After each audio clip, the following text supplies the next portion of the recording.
कहानी की शुरुआत ऑस्ट्रेलिया के जंगलों से होती है। पहले हमें जंगल में लगी एक खतरनाक आग दिखाई जाती है, जो यहाँ होना एक आम सी बात है। फिर आग के बाद वो तबाही और जानवरों का बुरा हाल। मगर इस सब से हटकर हमें एक ऐसी चीज की झलक दिखाई जाती है जो यहाँ के घने जंगलों में शायद सदियों से मौजूद है, मगर आज तक इंसान इससे बेखबर रहा।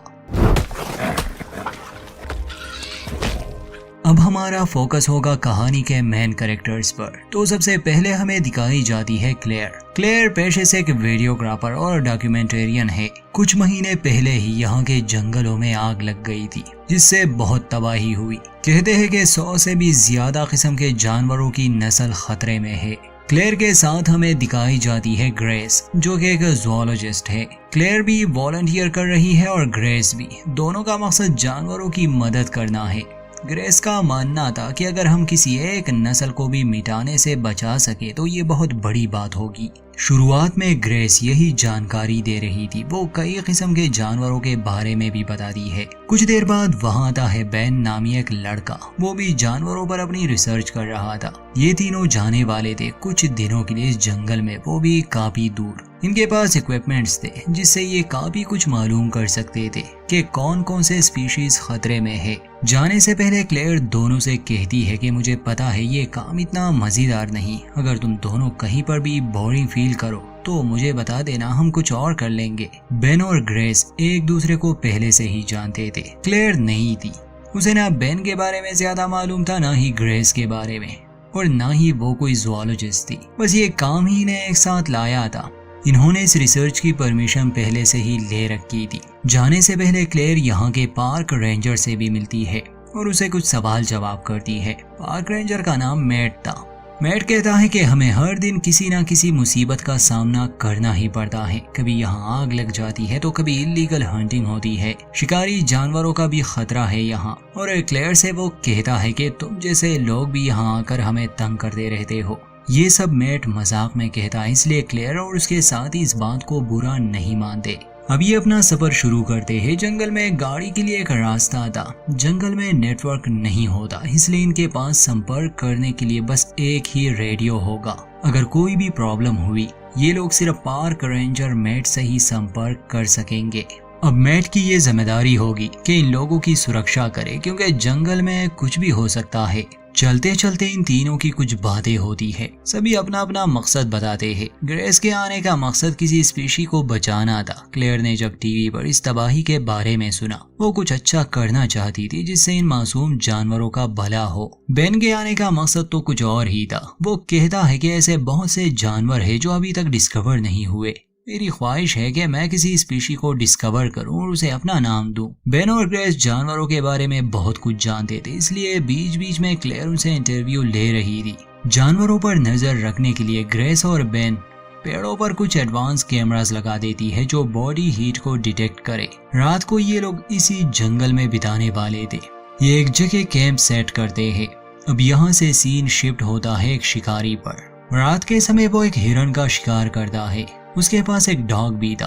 खैर अपने शिकार को वो मजे से खाने लगा, मगर कुछ देर बाद उसे एक अजीब सी आवाज सुनाई दी। ये आदमी इस जंगल से अच्छी तरह वाकिफ था। आवाज इसे अनजान लगी, इसलिए अपना बंदूक लिए ये आसपास देखने लगा। इतने में उसका डॉग भी कहीं गायब हो जाता है। देखते ही देखते ये शिकारी किसी और का ही शिकार बन जाता है। वो जो भी चीज थी वो इस आदमी को खींच लेती है और सीन यहीं कट। दूसरी तरफ हम क्लेयर, ग्रेस और बेन को देखते हैं, जो सेंसर्स लिए रात में निकले जानवरों को स्टडी कर रहे थे। एक लम्हे के लिए क्लेयर को एक ऊंचे पेड़ पर किसी जानवर की हल्की सी झलक मिलती है, मगर बेन और ग्रेस उसे पहचान नहीं पाते। बाकी उन्हें आम से जानवर ही मिलते हैं, जैसे कोआला, पॉसम और पक्षी। इसके बाद ये लोग आग जलाते हैं और वहीं बैठकर बातें करने लगे। क्लेयर जू की एक कहानी बताती है कि मैंने देखा कैसे ये जानवर भी फीलिंग्स रखते हैं, बस इन्हें समझने की देर है। जू में किसी जानवर पर अत्याचार की वजह से क्लेयर का भी मन बदला और उसने यहाँ आने का फैसला किया। ये लोग 3 टेंट लगाते हैं। ग्रेस और बेन तो ठीक थे, मगर जानवरों की आवाजें क्लेयर को डरा रही थी, इसलिए वो ग्रेस के टेंट में आ जाती है। रात गुजर गई और सुबह ये लोग उन कैमरास को चेक करते हैं जो कल रात इन्होंने लगाए थे। फुटेज को चेक करने पर इन्हें खास कुछ नहीं मिलता, इसलिए ये लोग जंगल में और आगे तक जाने का फैसला करते हैं। रास्ते में एक कटा पेड़ भी आ जाता है, मगर बेन ने अपनी पूरी तैयारी कर ली थी, इसलिए चेन सॉ की मदद से वो उसे काट लेता है। जैसे जैसे ये लोग आगे बढ़ रहे थे, बेन को एक अजीब सा डर महसूस हो रहा था। खैर, 1 महीने पहले इन लोगों ने कुछ कैमरास लगाए थे। बेन और ग्रेस जब उसे लेते हैं, उसमें कैंगरू की फुटेज थी। कैंगरू पर कोई चीज हमला करता है, जिस चीज ने भी उस पर हमला किया उसकी तस्वीर साफ नहीं थी। ये इनके लिए चिंता की बात बन जाती है, क्योंकि यहाँ के जंगलों में इतना बड़ा शिकारी जानवर नहीं है जो कैंगरू का शिकार कर सके, कम से कम जंगल के इस इलाके में तो नहीं। ग्रेस सलाह देती है कि हमें रेंजर को इस बारे में बताना चाहिए। बेन कहता है कि हो सकता है शिकार किसी इंसान ने किया हो। ये तीनों उस पेड़ के पास भी जाते हैं जहाँ पर ये कैमरा फिट था और उस जानवर पर हमला हुआ था। शिकार ऊंचाई से किया गया था, ऐसा बहुत कम होता है। खैर, बेन रेंजर मेट को कॉल करने पर मजबूर हो गया। बेन उसे अपनी लोकेशन भेजता है और ये जानकारी भी देता है कि हमें शिकारी जानवर के कुछ सबूत मिले हैं। असल में बेन इस ट्रिप को इतनी जल्दी खत्म नहीं करना चाहता था। रेंजर मेट इन्हें बचाने निकल जाता है। वहाँ उन तीनों को कुछ और सबूत मिलते हैं। उन्हें पेड़ पर बने नाखूनों के कुछ निशान मिले जो उनके रिकॉर्ड में किसी जानवर से मेल नहीं खाते थे। अगर बेन की बात सही है, शिकार किसी इंसान ने किया होगा, तो वो कोई पागल ही होगा जो इतनी ऊंचाई से कूदा। अब तो उसकी कमर भी टूट चुकी होगी। ऐसा मुमकिन ही नहीं, ये काम किसी इंसान का नहीं था। अब इनका सामना किसी अनजान जानवर या फिर किसी और चीज से था, इसलिए ये लोग उस इलाके से नहीं जाते, बल्कि अपने सभी कैमरास को वहां पर फिट करते हैं। शाम होने वाली थी।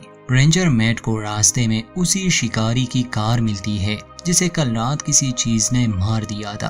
वो वहां रुकता है, आसपास का जायजा लेता है। उसे गाड़ी का मालिक कहीं भी नहीं मिला, मगर जब उसे खून नजर आया तब उसे शक होने लगा। थोड़ा आगे जाने पर एक पेड़ के सामने घसीटने के निशान थे। मैट वहां खड़ा था, तभी उसे उस शिकारी का डॉग नजर आया जो काफी घबराया हुआ था। जमीन पर पड़े शिकारी की गन लेते समय कोई चीज उस पर भी हमला करती है और उसे भी घसीट कर ले जाया जाता है।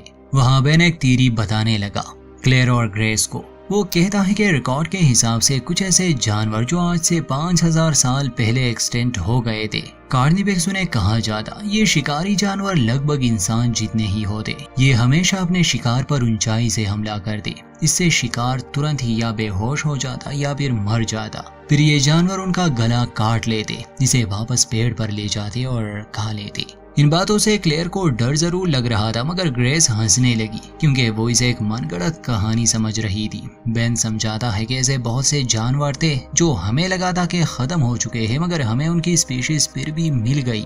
तो ग्रेस कहती है कि वो बस सैकड़ों साल पहले की बात होती, मगर जिस जानवर की तुम बात कर रहे हो ये आज से हजारों साल पहले ही खत्म हो चुके हैं। बेन कहता है कि हो सकता है बार बार इस आग की वजह से उनके इकोसिस्टम पर असर पड़ा और उन्होंने अब अपना इलाका बदल दिया हो। सच जानने का एक ही रास्ता था कि ये लोग उसकी तलाश करें। रात को ये लोग आसपास के एरिया को देखने लगे। झाड़ियों में कोई चीज थी। ये लोग गौर से देखने लगे, मगर वहां से एक बकरी निकलती है। ये एक दूसरे का मजाक उड़ाने लगे, तभी उस बकरी पर हमला होता है। ये लोग उस तरफ देखने लगे। बेन ने जिस जानवर का जिक्र किया था शायद ये वही था।